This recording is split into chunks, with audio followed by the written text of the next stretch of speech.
Bəzi ölkələrdə mənəvi dəyərlər degradasiyaya uğrayır. Buna görə də din təhsilini elə təşkil etməliyik ki, həm mənəvi dəyərlərə uyğun olsun, həm də müasir dünyanın çağırışlarına cavab verə bilsin.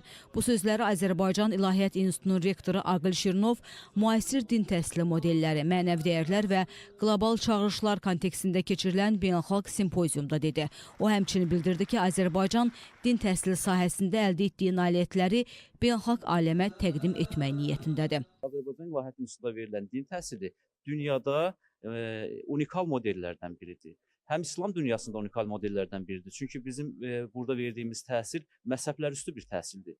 Həmçinin dünya üçün də bir modeldir. Çünki bizdə təkcə İslamşünaslıq yox, həm də dinşünaslıq bölməsi var və bu bölmədə də dinlər təsviri şəkildə, deskriptiv şəkildə öyrədilir. Və bu modeli də eyni zamanda dünyaya tanıtmaqdır fikrimiz. Yəni Azərbaycanın din təhsilindəki nailiyyətlərini də dünyaya tanıtmaqdır və dünyanın bir çox ölkəsindən böyük alimlər, böyük mütəxəssislər bugün bizim simpoziumumuzda iştirak edirlər. Azərbaycan Respublikasının Elm və Təhsil Nazirinin müavini Firidun Qurbanov isə din təhsilindən danışarkən müasir çağırışlar dünyasında dinin nə qədər böyük əhəmiyyətə malik olduğunu diqqətə çatdırdı.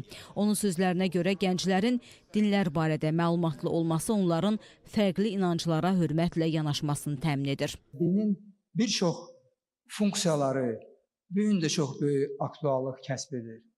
Bu funksiyalardan biri insanlarda dünya görüşünün formalaşmasıdır.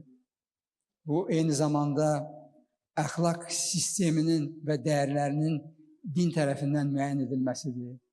Bu mədəniyyət funksiyasıdır, çünki din eyni zamanda mədəni ocaqları yaradır və onları qoruyub saxlayır və onlar tarixi əhəmiyyətə malikdir. Qeyd edək ki, Bakıda müasir din təhsili modelləri, mənəvi dəyərlər və qlobal çağırışlar kontekstində beynəlxalq simpozium keçirildi.